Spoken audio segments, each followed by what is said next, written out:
Hello everyone and welcome back to Let's Play The Legend of Zelda Ocarina of Time. In the last part, we went through the Childlike section of the Spirit Temple, and now that we have the Silver Gauntlets, we can push this gigantic block out of the way and access the Adult section on the eastern half of the Spirit Temple. Now, structurally speaking to start, these are very similar halves, given that the Spirit Temple is essentially built to be symmetrical. However, the puzzles are immediately different from the start, as instead of having to kill all the enemies in this room, we just need to hit that crystal switch. Now, our goal in the eastern half is radically the same as it is from the first half. We want to get ourselves to the main central room with the giant statue. We want to go upstairs. We want to get essentially to the exact same place we did as Child Link to get the Silver Gauntlets, just on the other side, as the statue has two hands after all. Now, this room is funny to me, as instead of having to fight a Stalfos, you fight a Wolfos, who can fall down into the sand below and not be an actual threat in any regards. When you do have to fall down to get, after you grab the compass, that is, you can get stuck in the sand like you could in the sand outside the Desert Colossus, where you're just kind of digging your heels in a bit more. But if you're fast about getting around the Wolfos, as well as if you jump while it's trying to attack you for some reason, you can just get right behind it and escape it. You don't need to kill it whatsoever. It'll just spend the rest of eternity in that room, just kind of in misery. Oh, what's that? I heard you like silver rupees. Silver rupees really do, in the latter third of the game, become what the game relies on for not in-depth puzzles, but almost fillery puzzles. It's kind of shocking. It's also something I'm very glad that they started doing differently in later Zelda games, as particularly in Wind Waker and Twilight Princess, instead of having rooms like this a lot of the time, they'd either have actual puzzles they can do just due to the GameCube's boosted power, or they would start having it so that the rooms themselves were the puzzle. Like how to get from one end to another, which way you have to go in order to get to the key you might need or the door you might need. The only case I think they went a bit overboard with that is the city in the sky in Twilight Princess, because that dungeon can be needlessly long. The boss fight is worth it though, I'll admit that much. Now, before we progress through the door, now that we have all 5 of the silver rupees, I want to play the Song of Time right here next to the Song of Time block to move it into the cubby in the corner where I got the 4th silver rupee, I think it is. As behind it is our next Gold Skulltula. We're getting relatively down to the wire in Gold Skulltulas. There's one left in this dungeon, and then there's the one I forgot to get earlier in Gyarados Fortress. There's one in the area I've talked about, the one I intentionally avoided for now. And there's also one you can't get until you have the Silver Gauntlets all the way back in Zora Fountain. So we're getting relatively down to the wire. Reward won't be worth it, I'll tell you that, unless you're just that into personal satisfaction for seeing the number go up. In which case, you know what? I get it. I mean, I'm a guy who plays Yakuza for platinum trophies. I mean, good lord, there's a lot of stuff to do in that game, and a lot of it's just filler stuff to make a number go up. Though by the looks, because I'm currently playing through Yakuza 3 Remastered on my PS4, for Premium Adventure at least, it looks like getting the platinum trophy isn't too bad. Given it's just complete all of this type of quest, all of this type of quest, so on and so forth. It's not directly tied to the completion list. By the looks, the completion list will just help you get other items to make the rest of the completion list much more tolerable. And I think I might be able to skirt by without doing that, as God, there's just some things in completion lists in Yakuza games that are super tedious, like do every heat action. Take out this many enemies this way this many times, especially in Yakuza 0 and Kiwami 1 for the different combat styles. It's ridiculous. And hey, look, more light puzzles, only now we're going to start having a mirror to float around. We do have another invisible floor master to get rid of first, too. Thankfully, I just decided to use the bow and arrow on this time, but it splits up instead of just letting the big one regenerate. Never mind. I hate floor masters in this game. And the thing is, I'm actually trying to recall, are they even used in Majora's Mask? I know wall masters are, but I'm having trouble remembering if floor masters ever are. If they're anywhere, they're probably in a kind of canyon, maybe a kind of castle itself. Now, there are several sun switches across this room, and 2 of them drop down chests. 1 of them, I think, drops down another wall master. And only 1 of them opens the door. I think the one that opens the door is the 3rd one. Yes. Don't go for the 4th one. It's not worth the time. Now, these 2 chests, one of them is kind of worth it as it contains some hearts in the case you want to take some damage. The other one is a trap, though. This one will actively freeze you if you open it, in which case you need to mash to get out of it. The only reason I opened it is so that I can mark that chest off as being collected on the map. You have to run that risk versus reward in your head of the map is completely cleared of all treasure chests, but I'll also take damage. In my eyes, it's worth it, though, because I have more than enough health at this point. And here we are back in the giant statue room, and now that we have Adult Link's abilities, we can now do quite a bit more in this room. Namely, you might notice there is a Triforce sigil on the hand over there, so that means we need to play Zelda's Lullaby over there. But there's also a switch to beat down over here, which opens up the door behind us. If you look at the map, you can also notice this is also the room where we're going to access the boss fight from, as it's directly to our north. With that said, we can't actively reach that until the end of the dungeon. Playing Zelda's Lullaby here makes a chest drop down on the opposite hand. You're gonna need the long shot to reach this unless you just go all the way across the way and hover boots over to the next area. Actually, no, you can't do that because that one's farther away. You need something else to reach the other platform. Namely, you might notice that Navi just went over there and glowed green. We need to play Scarecrow's song in order to make Pierre show up there. And just the easiest way to do that is to head down here. Theoretically, I may have been able to make Pierre appear while on the hands. I just didn't trust my luck with it working. As I brought up before, sometimes the location you need to be for Pierre to legitimately hear Scarecrow's song and show up in his spawn position is iffy. But that does allow us to get the final gold Skulltula of the dungeon. Now, before we continue on to the second floor of the eastern half of the dungeon, you might notice there is 2 more chests here in this area. Wait, 2? Oh shit, I actually missed a chest then. I completely forgot about that one when playing. The moment you played Zelda's Lullaby, 2 chests technically appeared. The one that we went long shot across to earlier, but over on the top right, near the Megaton Hammer switch, there is another switch that shows up, another chest that shows up they don't show a cutscene for. I forgot about that. I think it just contains some rupees. Whoops. That's just how it goes, isn't it? You think you got everything, but then there's that one thing that just sneaks beneath your nose. Yeah, well. At least I think I don't grab that. Now, before we continue up to the second floor again, I do want to head through the southern passageway here on the first floor, as this is going to lead us to more blocks to push.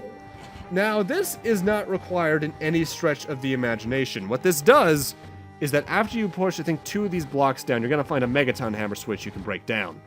What that's going to do is make a block go all up and down a hole, which turns out to be the hole in the ceiling of the entrance of the Spirit Temple. So you now have a shortcut to this area, so you never need to go through the left or right path again.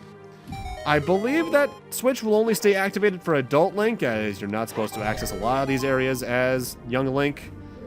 But you at least now have that in the case you want to save and quit and take a break. I think what I've always liked about this dungeon compared to every other dungeon in the game, even though I love the Shadow Temple's aesthetics and such, is it just feels like a real culmination of the game's mechanics between time traveling back and forth, using every item in your inventory. It does the best job of doing what I think a good Zelda dungeon does. As I love Zelda dungeons in general usually, but the ones that use every item you've gotten through the game effectively are the ones I feel are always the best designed. For instance, the late Majora's Mask dungeons use basically everything you have, as well as the masks. Twilight Princess, some of its dungeons do a good job of that. Some of, keyword, some. Skyward Sword, I recall using the items relatively often, though there were some, such as the slingshot, that got relatively low use later in the game you got. Things of that nature. This just feels like a good culmination dungeon. Also, in here we got some more Anubises we need to take out, but you can just use Din's Fire or Fire Arrows for these ones, because you don't need to worry about your magic nearly as much as Adult Link. Though, if you want to, there is a switch you can use to do the puzzle effectively, where you just walk them all into one fire pit over and over again. Not worth the time or effort in my eyes, but it's there if you want to do it. If I'm recalling the order of rooms, though, this is easily the most annoying room to me when I was a kid, coming up here. All four of those Armoses are actual Armos enemies, and to open the door, they need to be standing on top of that switch. The best way to do that, just shoot one, face the other direction, and mash the button. When I was a kid, I was always trying to effectively lead them into it, and it just doesn't work right unless you do what I just did there. Oh, I forgot about those chests as well. I am an idiot. There's some refill chests in that room if you use the Lens of Truth. Clearly, I was just not paying attention to the compass and map a lot of the time here.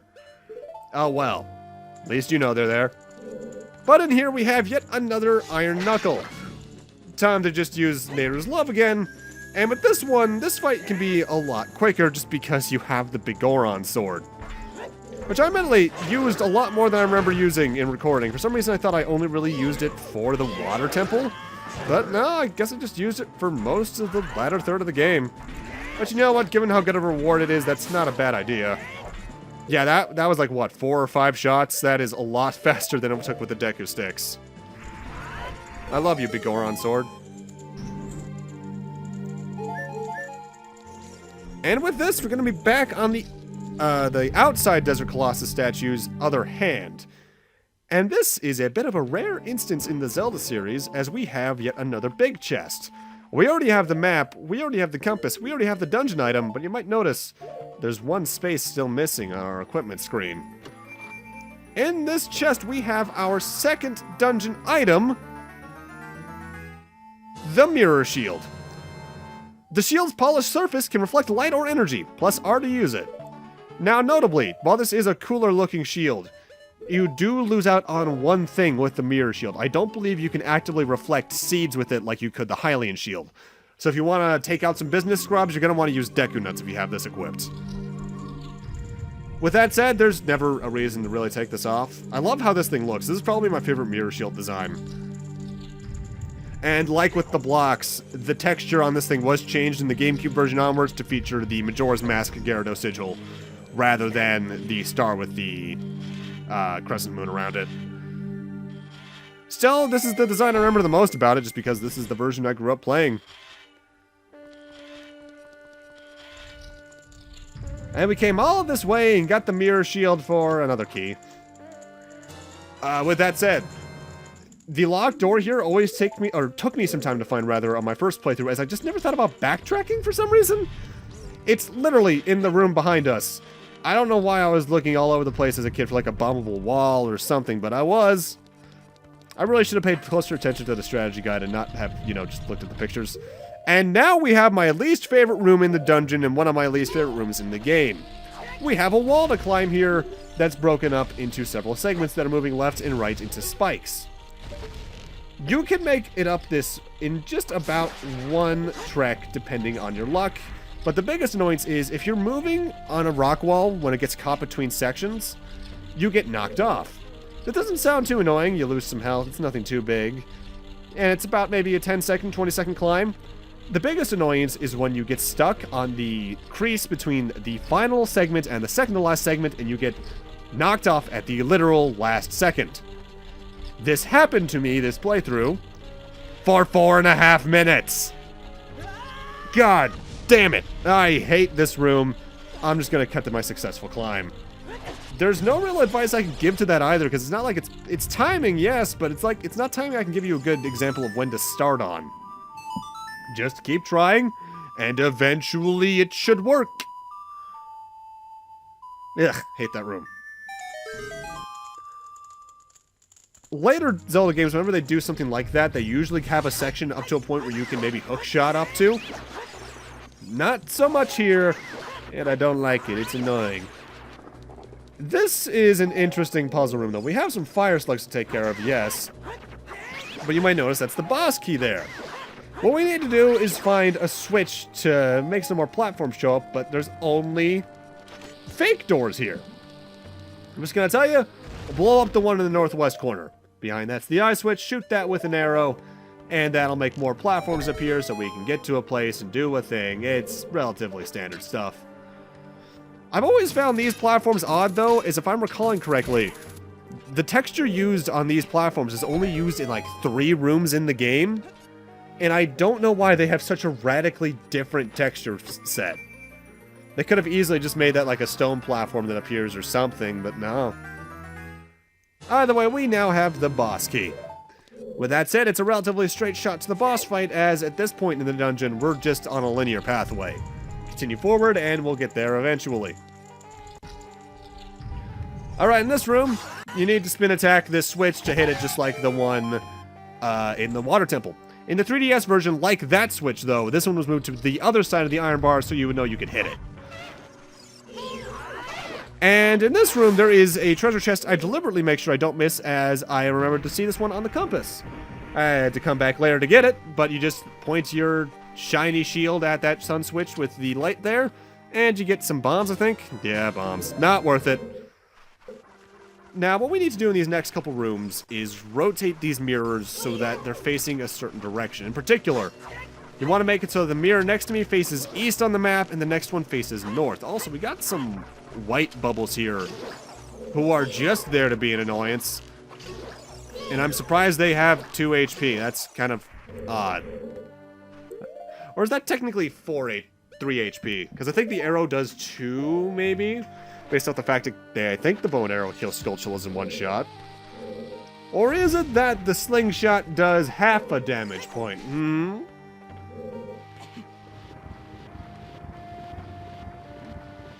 Once you've made it to this puzzle, though, you're essentially done the dungeon, as there's only 1 room after this that's new.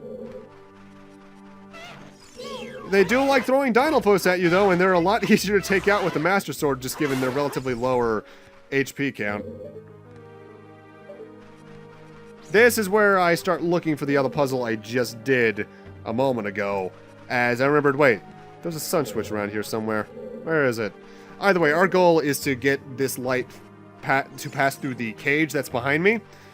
As in the previous room, there's a sun switch we can only light up after reflecting light off a mirror above us. Now, one thing I find is a bit of a problem in this game and Majora's Mask is that sometimes the sun switch's hitboxes with this light, as well as the mirror shield's hitbox in the light, is a little iffy. Sometimes it doesn't work quite as it should. It makes me wonder if that's because it's a relatively late in development concept. But, oh well, it works well enough.